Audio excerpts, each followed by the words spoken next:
Hello everyone, welcome back to my channel.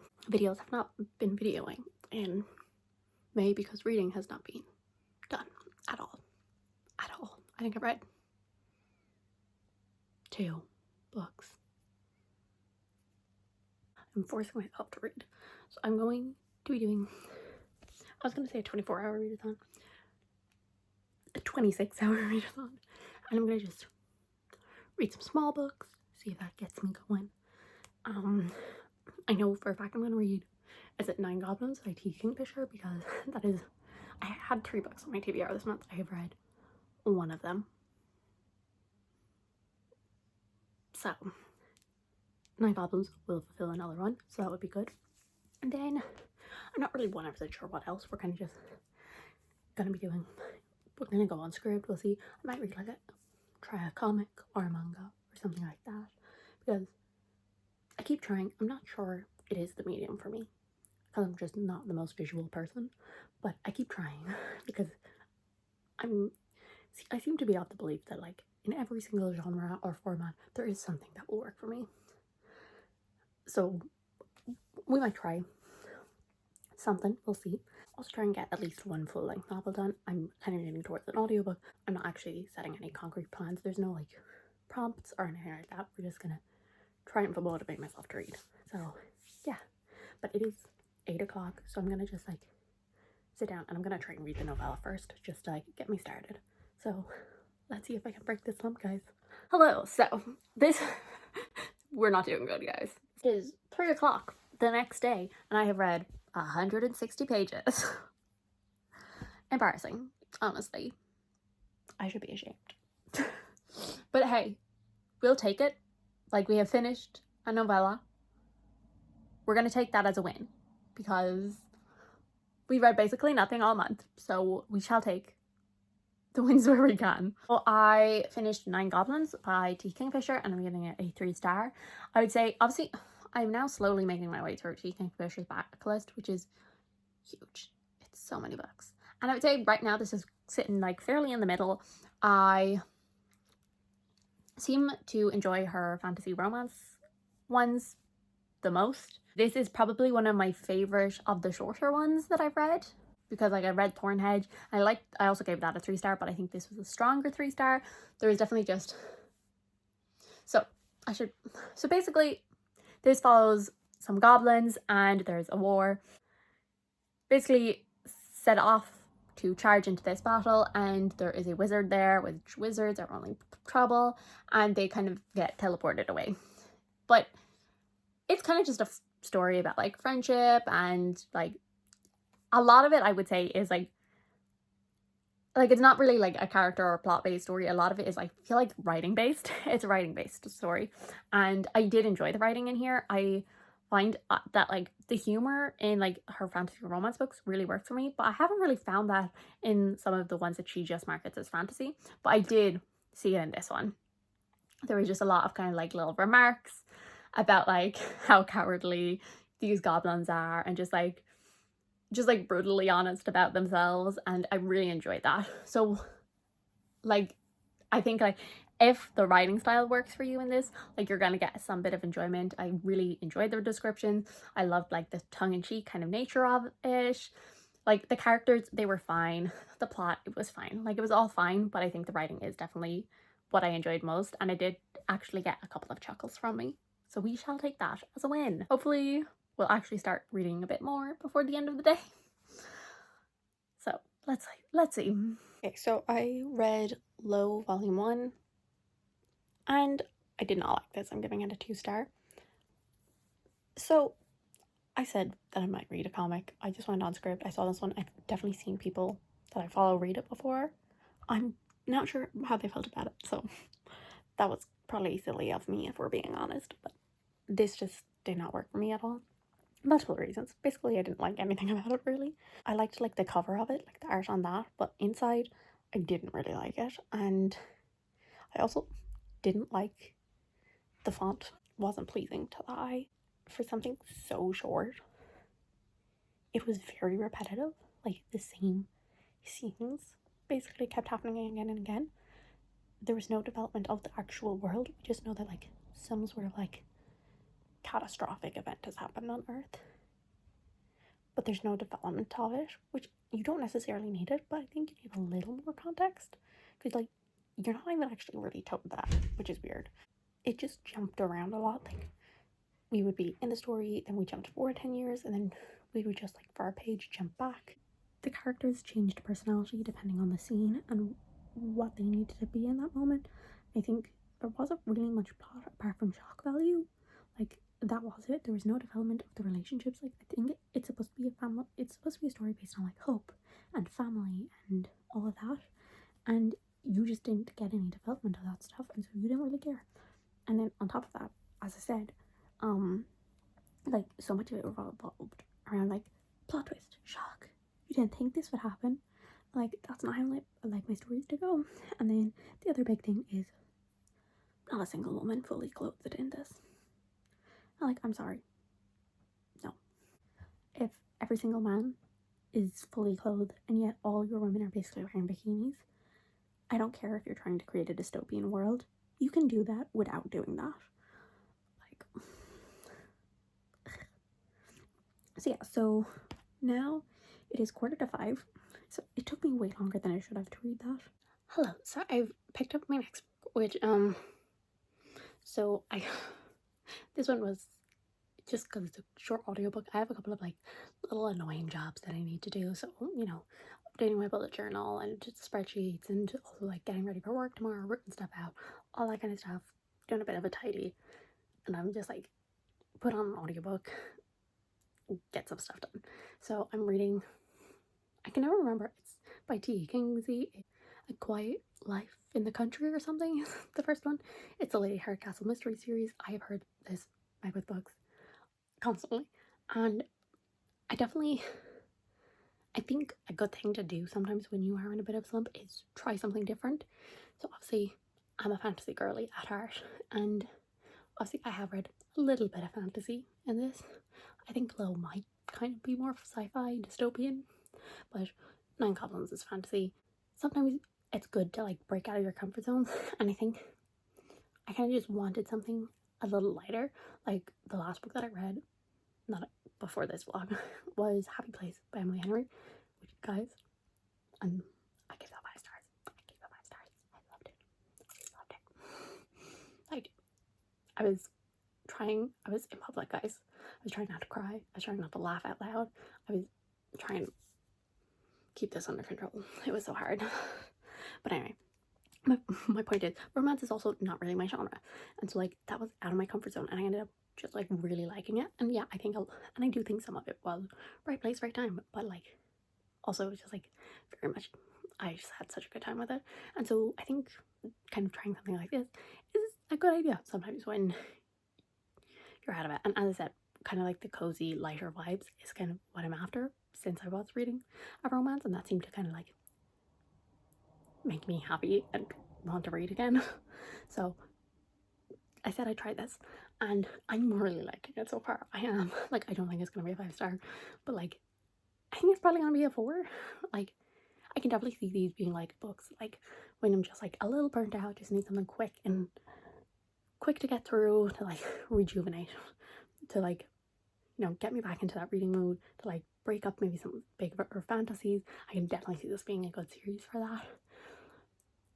So like it follows Lady Hardcastle.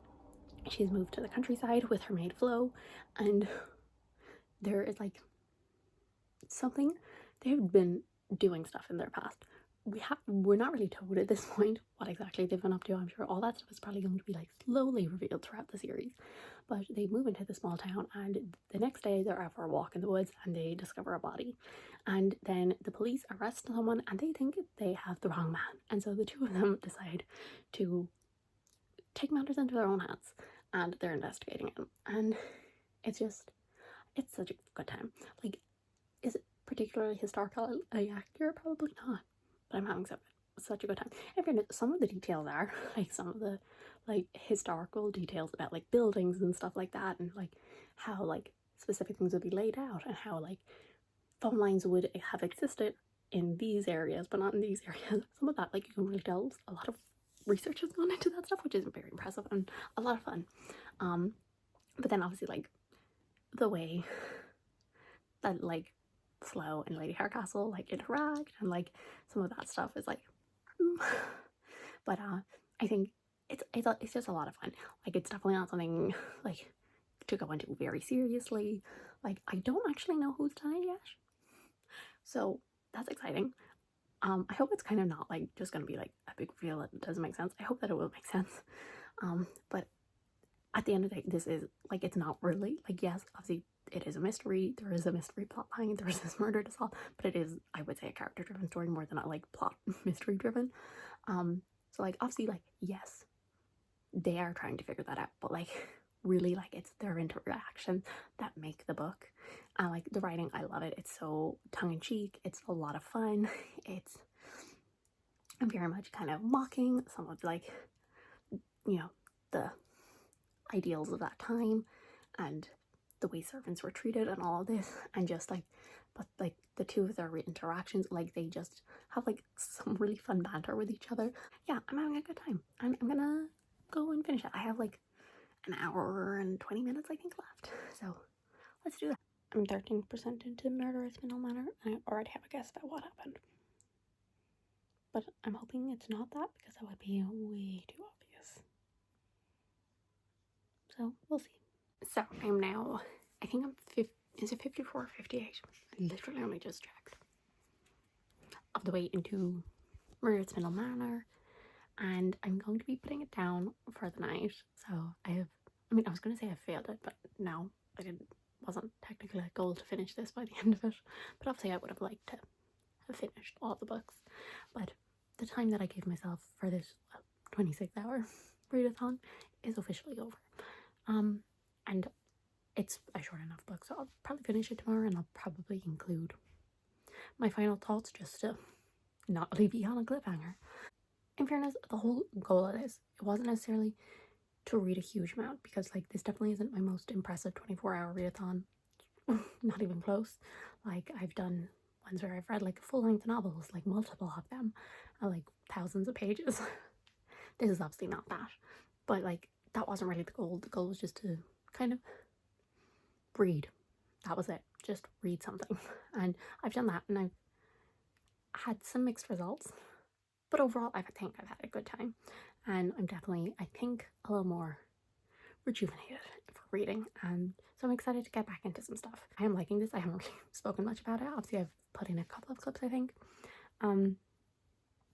It's just, it's fun. I'm enjoying the world building, despite the fact it is a short book, and they're obviously the main plot is actually murder mystery and not really fantasy.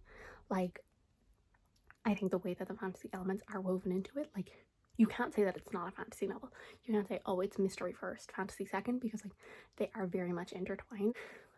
Don't particularly love any of the characters, which often for books to be 5 stars favorites for me, I want to feel some sort of connection, like really understand and root and just feel for these characters. And that wasn't really, and I don't really feel that way with this, but also that's not really how these stories go, which I only read a handful of mystery thriller books, and I'm not sure like the small locked room ones are my kind of thing. Like I like to root for my characters. I like to feel for my characters, and like that's not the purpose of these characters. And that's why I'm not really sure these kind of books are for me. But like I'm not going to sit here and be like, but I like it's bad or it's like poorly written, because I don't think that. I think it's pretty impressive world building for something so short and something that is so mystery based.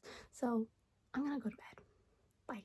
Okay, so I'm here to finally wrap up this vlog because I forgot to do that, and I was editing it and I was like, this is not at all. And so I actually have 2 books to talk about, because I didn't tell you when I finished Quiet Life in the Country by T.E. Kinsey, and I was so sure that I did. Here's the thing, and like I might sound insane as I say this. Sometimes I think about what I'm going to say about a book so many times that I convince myself I have actually filmed the clip saying all that stuff, and then I go back to look for that clip and no, I actually haven't done it. And I think, like, if anyone else does this, please tell me, because I might just be insane. I actually have kind of the same problem with both of them. So Quiet Life in the Country I gave 4 stars, and Murder at Spindle Manor I'm giving it 3 stars. I'm not going to rate it on Goodreads because it is an indie book and I don't want to bring down the rating because I don't think it's a bad book. I just don't think it's really a book for me. And as I said, the main problem that I actually had with both of them is by the end there was too many plots in both of them, and they're both short books. They don't need to have that much happening. But bring it back to T. Kinsey first because I finished that first, and as I said, I'm giving that a 4 stars. I overall really liked it. I think why that's giving a 4 star as opposed to a 3, since like the plot got a little much by the end, is just because of the fact that I really did like the characters and they are the driving force of the story, whereas with A Murder at Spindle Manor, the plot and the mystery is actually the driving factor of the story, and like I wasn't that invested in it, and I also wasn't invested in the characters, and so it just didn't work as well. But yeah, so I think I told you what it's about, but I loved their dynamic, I loved their banter. I'm really excited to continue the series when I just like need a break from other books, like just to put on one of those audiobooks to kind of like, you know, give you some motivation or whatever. I really liked the narrator. I thought they did a really great job, and I just had a really fun time. As I said, the dynamic between the two characters was top notch, lots of subtle humor, and I just overall had a good time. As I said, what like stopped me from really loving it, which in fairness, I don't think, have I had a mystery book that I've really loved? Unclear, uncertain of that. It's definitely one of those genres that I'm still kind of exploring what I liked in it. We were getting like these hints at like this mysterious backstory between them, which I really like, and I'm excited to explore within books further in the series. Really excited for that. But by the end there was like 4 different mysteries going on. All of it was like, okay, you need to cut like at least 1, maybe 2 of these plot lines out, because it just like, it was a bit too much. But I liked it, and overall like the way that like all of it played out in the end, I liked it. So that brings me on to Murder at Spindle Manor, and so I'm giving this a 3 star, and the reason for that is, again, I had the same problem with as I did with T. Kinsey, which is way too many mysteries kind of happening by the end of it. But I didn't love the characters like I did with the other one. So, but also I think the like ending reveal stuff dragged on way too long. It was around 74% where they did that like, I'm going to reveal everything, and like everyone came to the room while she like spoke about everything that she has discovered during her investigation. And I think, as I said, I am still exploring the genre, but I don't think that works for me when it comes to reveals. Just like sitting down and like being told stuff, which like that did kind of happen in A Quiet Life in the Country, but like it wasn't as drawn out. Whereas it was like, as I said, it was like the last at least 25% of the book, and I was just like, okay, can we just get to the end? Because it wasn't exciting reveals. It wasn't exciting. Like there was one that I kind of guessed, and then there was one thing that wasn't even answered, and I was like, okay, like I get that it's a series, but like that's a bit annoying. And like just then like the other one was like so convoluted that you would not have guessed what was happening there, which I don't mind. But it just, yeah, I just but yeah, it just like, it felt so long. I was like, are we getting there yet? Are we almost finished? And so that's why it's getting a 3 star. So thank you guys so much for watching. I do hope you enjoyed. If you did, subscribe. I'll see you all in the next one.